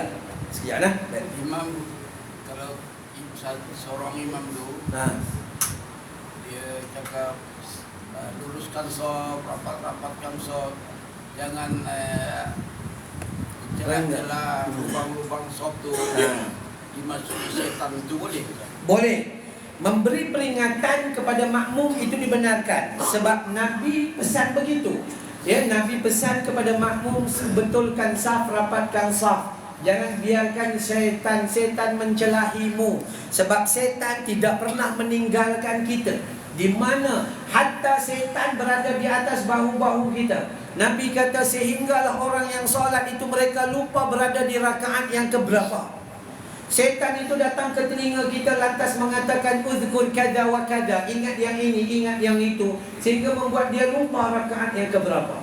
Jadi imam memperingati makmum itu benar berdasarkan hadis yang sahih. Wallahu a'lam. Silakan.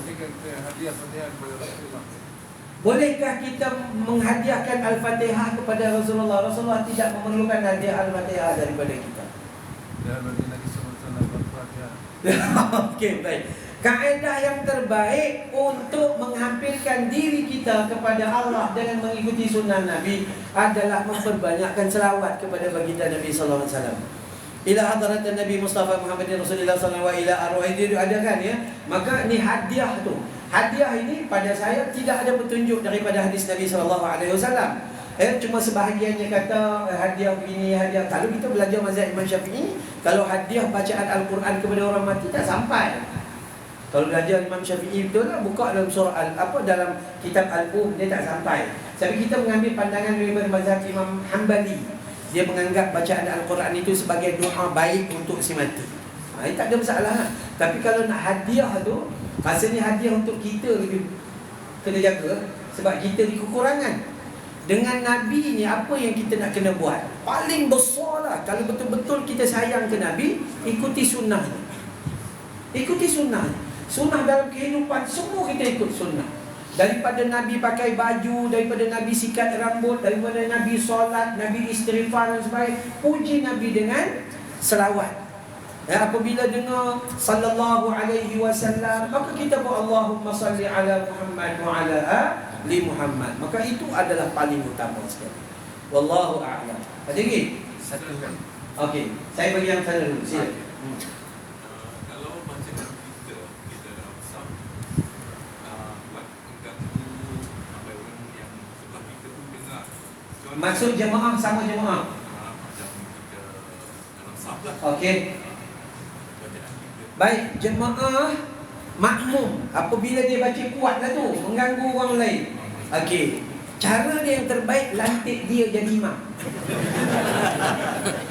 Sebab dia lupa diri. Makmum harus sedar diri. Bacaan kuat boleh dibaca pertama imam, kedua munfarid, orang yang solat sendirian. Bacaan makmum di mana saja kamu berada, bacaannya sir, kamu sahaja yang mendengarnya. Itu ini tak udah macam ular sawa. Bunyi. Kadang imam pun terkejut, siapa pula imam ni? Makmum lebih kuat dari imam. Maka kalau saya di sebelah orang tersebut, saya akan cuit dengan siku saya. Jadi saya akan cuit dengan siku. Ya, kalau boleh nak diketuk kepalanya. Tapi dah tak boleh pada waktu tu. Selepas solat, kalau dia tak berubah juga, selepas solat pasti saya akan tegur. Kerana kita sayang pada dia. Jangan buat dosa. Sampai dalam masjid pun buat dosa. Kan dia baca dengan kuat mengganggu orang lain, sehingga orang lain kita ni pun memang tak khusyuk dah. Dengar dia baca lagi tak khusyuk. Wallahu a'lam. Sila. Assalamualaikum Ustaz. Satu perkara lain. Pemilihan untuk menjadi imam mesti ada Okey. ada spek dia lah. Ada spek dia betul? Ada spek. Contoh kita nak melantik imam itu di kalangan orang-orang yang ada ilmu lah, contoh. Okey, ada ilmu. Tetapi kita nak melantik imam ini contoh dia jadi toki karaoke. Adakah boleh kita melantik imam itu? Adakah menjadi satu larau ataupun tidak? Baik. Dalam beberapa hadis Nabi SAW, Nabi menyebut imam itu diadakan untuk diikuti. Bermaksud kalau akhlaknya buruk, jangan diangkat dia menjadi imam. Jangan. Kerana penawar dan racun akan yang jalan racun dulu. Mula-mula karaoke-nya di luar. Bila dia pula jadi imam, silap-silap karaoke di masjid. Itu pertama ya. Imam diadakan untuk diikuti. Maksudnya semua kebaikan ada padanya itu boleh dicontohi. Tapi kalau ada benda yang tak boleh dicontohi, maka dia tidak layak menjadi imam. Syarat pertamanya adalah penguasaan Al-Quran. Baca Al-Quran di antara rame-rame dia paling bagus. Bukan lagu, tapi tajwidnya. Dah. Yang kedua, sunnah Nabi. Semua amalannya itu bertepatan dengan sunnah berbanding orang lain. Yang ketiga, dia masuk Islam dahulu daripada orang lain. Contoh je lah. Sebab zaman dulu kan begitu. Ada orang bukan Islam masuk Islam. Yang ketiga, dia adalah orang setempat berbanding musafir. Saya tak boleh jadi imam sebab saya musafir. Jadi orang setempat. Dan yang keempat, yang kelima, dia adalah mereka yang paling tua sekali yang ada di dalam masjid. Maka kejap lagi insya' kita tengok siapa yang paling tua sekali. Dipersilakan jadi imam. Semua mengaku tak, saya muda. Kan? Okay? Baik. Dan yang keenam, harusnya akhlaknya itu menjadi satu teladan kepada makmumnya. Imam gudang garam perap-peruk biar dia jadi makmum, jangan jadi imam. Ya? Imam, sorry kita ni, ya Allah, tolonglah faham sikit. Jumhur ulama mengatakan rokok itu haram. Jumhur. Sedikit ulama yang mengatakan makruh. Itu pun sebab dia pun merokok. Itu saja. Asal rokok itu haram. Siapa nak merokoklah, tanggung sendiri. Tapi hukum tak boleh ubah. Haram. Kita pakai jubah ni kan. Pakai jubah dah cantik dah.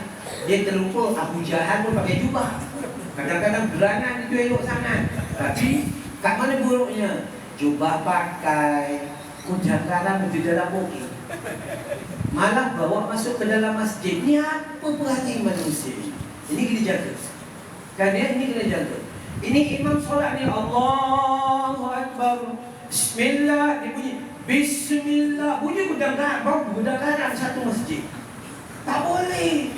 Nabi kata barang siapa yang nak solat jamaah, maka jangan hampiri waktunya dengan makan bawang putih dan bawang merah. Kan ya? Maka tolonglah. Di hospital tak boleh merokok, di pejabat kerajaan tak boleh merokok, di hentian RNR tak boleh merokok.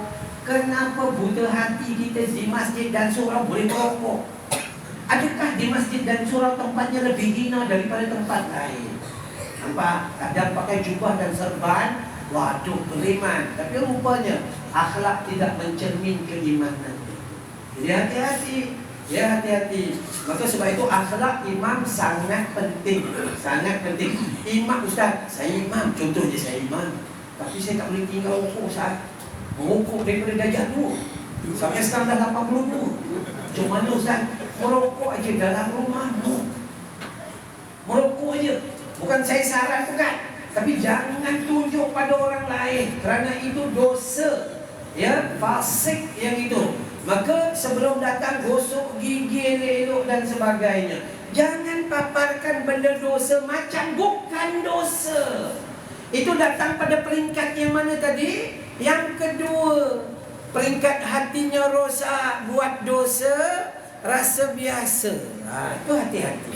Maka imam itu paling pentinglah. Penguasaan Quran, penguasaan sunnah, masuk Islam dulu, orang tempatan, dan paling tua.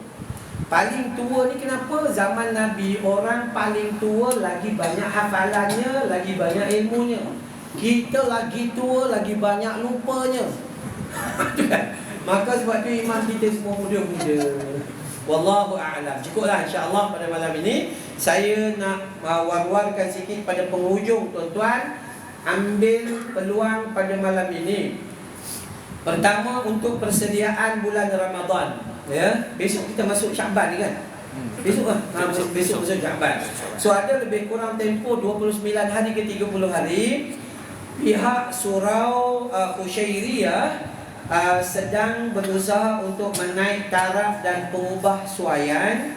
Pertama sekali, menukar bumbung yang bocor. Ini pahalanya besar ni, sebab dia kekal lama. Kedua, buat mihrab, untuk mencantikkan mihrab lagi lah. Mungkin ambil orang dari Andalusia ke. Okay. Ketiga, membuat susur gajah dari kawasan mana? Depan, supaya orang yang datang tak kena hujan. Tu bagus betul JK. Dia fikir tentang jamaah tu. Ketiga, kerja-kerja menaik taraf yang lain. Kenapa? Patut ada pula program bubur lambuk. Bubur lambuk ni sedekah banyak tak apa, sebab dia tak menyebabkan kencing manis. Kalau bubur kacang dia kencing manis. Ini bubur lambuk. Baik, uniknya apa dia? Sebab pernah menjadi masjid semasa perang Jepun dulu surau ni. Maka dibina pada tahun 1947. Nilai dan jumlah keseluruhan yang diperlukan adalah lebih kurang 100,000. Daripada wajah-wajah orang beriman di malam ini, saya rasa mungkin 200,000 dapat dihimpun malam ini. InsyaAllah. Amin. Amin. Baik, kempen saya mudah. Nabi kata barang siapa yang menghulurkan sumbangan bagi membina masjid atau rumah Allah, maka Nabi kata Allah menjanjikan banallahu lahu baitan fil jannah. Allah bina baginya sebuah rumah dalam syurga Allah. Bermaksud ketika dia mati, tempat dia kembali kepada Allah ada di dalam syurga Allah Subhanahu wa ta'ala. Kedua, kenapa saya cakap tentang sedekah? Orang yang paling cerdik mengendalikan hartanya adalah apabila dia dapat dan kemudian dia memanfaatkan hartanya. Dia menafkahkan anak isterinya, dia beri sumbangan kepada pihak masjid dan surau, dia tolong mak bapaknya, dia tolong orang miskin. Maka dia tahu ketika dapat harta dia guna, rupanya harta itu Allah simpan pahala di dalam syurga Allah Subhanahu wa taala. Masuk ke masjid, nampak tabung wakaf bumbung. Masuk dalam tabung, maka ketika itu kita seumpama mengirim harta kita ke dalam syurga Allah Ta'ala. Sebab kita tahu besok mati, dah tak boleh bawa apa-apa lagi dah. Ini orang cerdik. Tapi kalau orang yang tak cerdik, malah jahil lagi bodoh dalam mengendalikan hartanya, adalah apabila ada harta, dia nyimpan. Beli kalkulator yang besar kira, sebab mata dah rabun. Dan tengah-tengah kira duit yang banyak, mati padan muka. Apa? Ya. Harta Allah bagi bukan untuk simpan. Harta Allah bagi mencari pahala dan ganjaran besar di syurga. Bagaimana? Nafkahkan, guna infak dan sebagainya. Dan ini adalah satu cara yang paling baik. Tuan-tuan, kita buat rumah kita pun dapat pahala. Tambah-tambah buat rumah Allah Subhanahu wa ta'ala. Dan rumah yang kita duduki itu, mana tuannya yang bagi? Inilah, ini kan nama Baitillah, rumah Allah. Rumah yang kita duduk yang cantik-cantik itu, inilah tuannya dia bagi. Kalau kita pun tak nak sumbang, kita itu bongkar, kita itu sombong. Maka siapa yang dengar dan buka pintu hati dia malam ini, jom kita sama-sama membantu pihak AJK bagi memudahkan urusan agama. Ini urusan agama, ya. InsyaAllah kita doa moga-moga Allah beri kebaikan. Bismillahirrahmanirrahim. Alhamdulillahi rabbil alamin. Wassalatu wassalam ala sayyidil mursalin wa ala alihi wa sahbihi ajma'in. Ya Allah, ya Rahman, ya Tuhan kami, ampuni dosa kami ya Allah. Ampuni dosa ayah dan ibu kami ya Allah. Ampuni dosa pasangan hidup kami ya Allah. Ampuni dosa anak-anak dan zuriat keturunan kami ya Allah. Ampuni dosa sahabat handai jiran taulan kami ya Allah. Umat muslimin wal muslimat yang hidup maupun telah meninggal dunia ya Allah. Ya Allah, bantu kami dalam kami mengingatimu ya Allah. Ya Allah, bantu kami dalam kami bersyukur padamu ya Allah.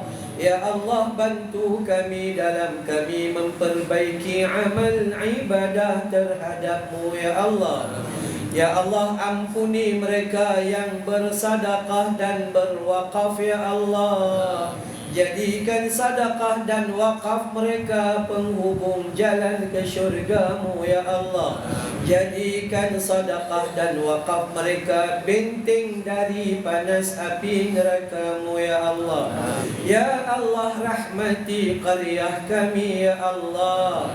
Ya Allah, berkati qaryah kami ya Allah. Ya Allah, lindungi qaryah kami dari musibah dan bala bencana ya Allah. Ya Allah, sebagaimana Kau himpun kami dalam taman syurga ini ya Allah, himpun kami nanti dalam jannatul firdaus-Mu ya Allah. Wa sallallahu ala Muhammad wa ala alihi wa sahbihi wa baraka wa sallam. Walhamdulillahi rabbil alamin. Amin. Subhanakallahumma wa bihamdika asyhadu an la ilaha illa anta astaghfiruka wa atubu ilaik. Wabillahi taufiq wal hidayah. Wassalamu alaikum warahmatullahi wabarakatuh.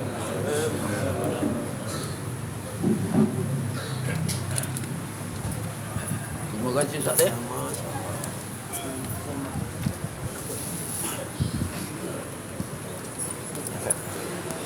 Lagi bawa kali. Masa lebih ganti pun dah.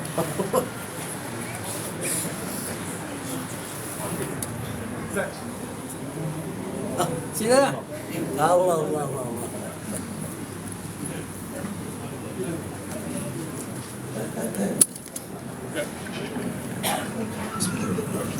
Allahu Akbar, Allahu Akbar.